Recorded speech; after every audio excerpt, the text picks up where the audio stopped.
Hello दोस्तों, आपका स्वागत है आपके अपने YouTube channel power of maths academy. दोस्तों, जैसा कि आपको पता है कि हम कंप्लीट मैथ की बुक सॉल्व कर रहे हैं, जिसमें हमने टॉपिक न्यूमेरिकल एबिलिटी से 20 क्वेश्चन सॉल्व कर लिए। चलिए हम बात करेंगे उसी के आगे क्वेश्चन नंबर 21 को सॉल्व करेंगे और दोस्तों देखेंगे कि कैसे हम क्वेश्चन नंबर 21 को आसान बनाते हैं। तो दोस्तों क्वेश्चन नंबर 21 आपके सामने ये रहा। बहुत ही आसान सवाल है। क्या कह रहा है कि 1 से लेकर 100 तक की संख्याओं में अंक जो है 0 कितनी बार आता है। दोस्तों बहुत ही आसान सवाल है। Option number C is the right answer. कैसे? आपसे पूछ रहा है कि 1 से लेकर 100 तक की संख्या है ना, तो इसमें बताना है कि ये है कि 0 जो अंक है वो कितनी बार आएगा। आप मुझे बताओ, पहला 0 आपको कब मिलता है? पहला 0 मिलता है 10 पर, फिर दूसरा 0 20 पर, तीसरा 0 30 पर, चौथा 0 40 पर, पांचवा 0 50 पर, छठवां 0 60 पर, सातवां 0 70 पर, आठवां 0 80 पर, नौवां 0 90 पर और 100 तक की बात कर रहा है। इसका मतलब 100 को भी काउंट करने करेंगे।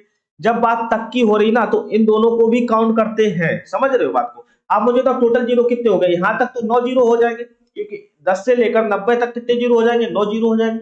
9 के बाद में ये देखो 2 0 और है। 9 के बाद में 10 और 1 11, मतलब कि 1 से लेकर 100 तक की बात करेंगे तो हमारे 0 कितनी बार आएगा? 11 बार। Option number C is the right answer. बहुत ही आसान सवाल है, उम्मीद करता हूं समझ में आया होगा। चलिए हम बात करते हैं क्वेश्चन नंबर 22 की। तो क्वेश्चन नंबर 22 क्या कह रहा है? बहुत ही आसान सवाल है कि प्रथम 5 धन ऋण अभाज्य संख्याओं का योग है। दोस्तों ऋण संख्याओं को ही हम बोलते हैं अभाज्य संख्या बोलते हैं। अभाज्य संख्या क्या होती है? मैंने बताया कि ऐसे नंबर एक को छोड़कर ऐसा नंबर जो केवल एक एवं स्वयं से कटे, ऐसी संख्याओं को हम बोलते हैं अभाज्य संख्या है। जैसे मैंने एग्जांपल के तौर पर बोला था कि सबसे पहली अभाज्य संख्या 2, 2 के बाद में 3, 3 के बाद में 5, 5 के बाद में 7, इस टाइप से नंबर चलते रहते। ऐसे नंबर्स होते हैं जो केवल एक बार स्वयं से कटे, ऐसी संख्या क्या कहलाते हैं? अभाज्य संख्या है। और हमेशा ध्यान रखना, मैंने बोला था कॉन्सेप्ट की क्लास में कि एक को छोड़कर होनी चाहिए। समझ? आपसे क्या कह रहा है? प्रथम 5 धन ऋण अभाज्य संख्या है। आप मुझे तो सबसे पहली अभाज्य संख्या 2, 2 के बाद में 3,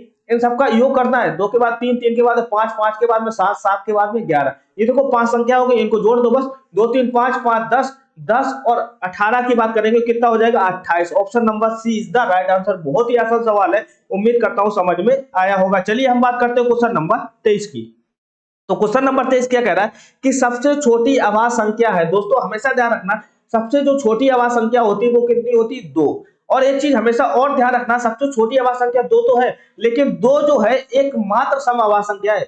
2 जो है एकमात्र सम अभाज्य संख्या है। 2 के अलावा ऐसी कोई भी सम संख्या नहीं है जो हमारी अभाज्य हो। हमेशा कॉपी में नोट करना, ये मैंने कॉन्सेप्ट की क्लास में बताया था, अगर आप कॉन्सेप्ट मेरे देख रहे हो। 2 जो है एकमात्र सम अभाज्य संख्या है और 2 जो है वो सबसे छोटी अभाज्य संख्या है। ये भी चीज ध्यान रखना, 2 जो है सबसे छोटी अभाज्य संख्या है। एक तो हमारी होती नहीं, ये चीज हमने ध्यान रखा। एक हमारी अभाज्य संख्या नहीं होती, ये चीज हमेशा ध्यान रखना। अब मुझे बताओ सबसे छोटी अभाज्य संख्या क्या है? 2। Option number C is the right answer. चलिए हम बात करते हैं क्वेश्चन नंबर 24 की। तो क्वेश्चन नंबर 24 क्या कह रहा है कि सबसे छोटी अभाज्य संख्या, देखो सेम क्वेश्चन आ गया लेकिन इसके ऑप्शन अलग अलग है। आप मुझे बताओ सबसे छोटी अभाज्य संख्या क्या है? आपको पता है कि सबसे छोटी अभाज्य संख्या क्या होती है? 2। Option number A is the right answer. बहुत ही आसान सवाल है। चलिए हम बात करते हैं क्वेश्चन नंबर 25 की। तो क्वेश्चन नंबर 25 क्या कह रहा है कि एक अभाज्य संख्या होती है। मैंने बोला कि अभाज्य संख्या क्या होती है? अभाज्य संख्या धनात्मक संख्या होती है, सबसे पहली बात। और अभाज्य संख्या ऐसी संख्या होती है जो एक एवं स्वयं से कटे, बस एक एवं स्वयं से कटे, इसके अलावा किसी और नंबर से ना कटे, ऐसी संख्याओं को हम बोलते हैं अभाज्य संख्या। आप मुझे तो एक अभाज्य संख्या क्या होती है? एक सम संख्या होती है, ये तो मैंने परिभाषा बताई नहीं। एक विषम संख्या होती है, ये तो मैंने बताया नहीं। एक संयुक्त संख्या होती है, ये भी नहीं बताया। 3 ऑप्शन गलत हो गए। ऑप्शन नंबर डी की सही होना इसकी मजबूरी होती है। हमेशा उम्मीद करना समझ में आया होगा। दोस्तों अभाज्य संख्या क्या होती है? ऐसी संख्याएं जो धनात्मक हो और एक एवं स्वयं के अलावा किसी से भी ना कटे, ऐसी संख्याओं को हम बोलते हैं अभाज्य संख्याएं बोलते हैं। उम्मीद करता हूं समझ में आया होगा। तो चलिए अब हम बात करते हैं क्वेश्चन नंबर 26 की। क्वेश्चन नंबर 26 क्या कह रहा है? बहुत ही आसान सवाल है कि 1 से लेकर 30 तक की संख्याओं में अभाज्य संख्या है। दोस्तों मैंने बोला फोन नंबर याद करना, बस 4 4 2 2 3 2 2 3 2 1, बस इसको याद करना है। आपको कह रहा है कि 1 से लेकर 30 तक, ये देखो 1 से 10, 10 से 20, 20 से 30। आपसे कह रहा है कि 1 से लेकर 30 तक की अभाज्य संख्या कितनी है? आप मुझे तो 4 4 8 8 और 2 10, यानी मतलब option number A is the right answer. अगर आप अभाज्य संख्या लिखना चाहते हो तो लिख लो। पहली अभाज्य संख्या 2, 2 के बाद में 3, 3 के बाद में 5, 5 के बाद में 7, 7 के बाद में 11, 11 के बाद में 13, 13 के बाद में 17, 13 के बाद में 17, 17 के बाद में 19, 19 के बाद में 23, 23 के बाद में 29। ये तो 30 तक की आवाज संख्या होगी। देखो 4 4 8 8 और 2 10 हो जाएंगी। Option number A is the right answer. बहुत ही आसान सवाल है। चलिए हम बात करते हैं क्वेश्चन नंबर 27 की। तो क्वेश्चन नंबर 27 क्या कह रहा है कि दो प्राकृतिक संख्याओं का अंतर जो है वो सदैव होता है। हमेशा ध्यान रखना, कोई भी दो नेचुरल नंबर है, कोई भी दो प्राकृतिक संख्या है, माइनस की n1 इंटू n2 है, माइनस का n2 है, इन दोनों का जो अंतर होगा वो सदैव हमारा होता है एक। हमेशा ध्यान रखना, एक हमारा पूर्णांक होता है, मतलब कि इंटीजर नंबर होता है।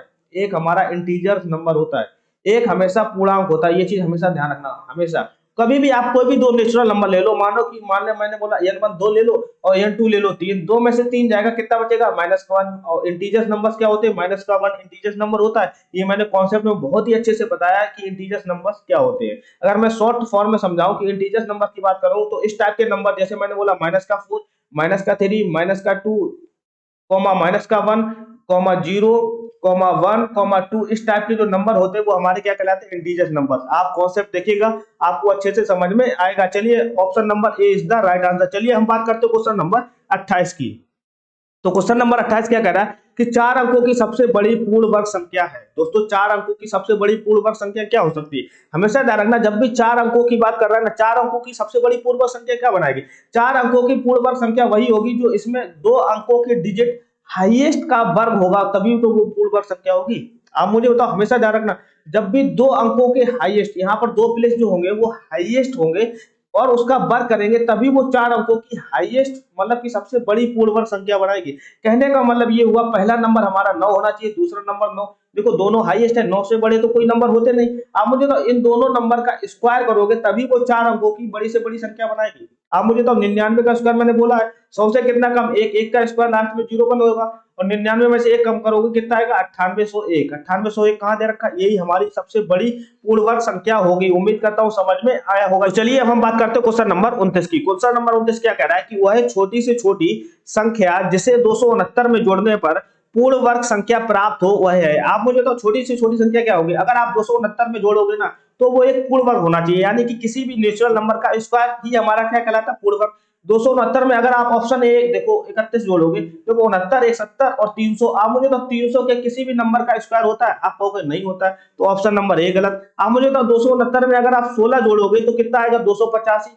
285 आएगा। आप कहोगे 285 क्या किसी भी नंबर का स्क्वायर होता है? आप कहोगे नहीं होता। पूर्ण वर्ग क्या होता है? किसी नेचुरल नंबर का स्क्वायर ही हमारा क्या कहलाता है? परफेक्ट स्क्वायर कहलाता है, यानी कि पूर्ण वर्ग कहलाता है। ये कॉन्सेप्ट समझ लो। आप मुझे तो अगर 269 में अगर आप 7 जोड़ोगे कितना आएगा? हमारे पास 276 आएगा। 276 देखो किसी भी नंबर का स्क्वायर होता है? किसी भी नेचुरल नंबर का? कहो बिल्कुल नहीं। 3 ऑप्शन गलत हो गए। ऑप्शन नंबर डी की सही होना इसकी मजबूरी हो जाती है, क्योंकि 269 में आप 20 जोड़ोगे कितना आएगा? 289। 289 आएगा। आप मुझे तो 289 किसका स्क्वायर होता है? आप कहोगे 17 का स्क्वायर होता है। 17 का स्क्वायर कितना होता है? 289। देखो नेचुरल नंबर का स्क्वायर ही हमारा क्या कहलाता है? पूर्ण वर्ग कहलाता है। Option number D is the right answer. बहुत ही आसान सवाल है। चलिए हम बात करते हैं क्वेश्चन नंबर 30 की।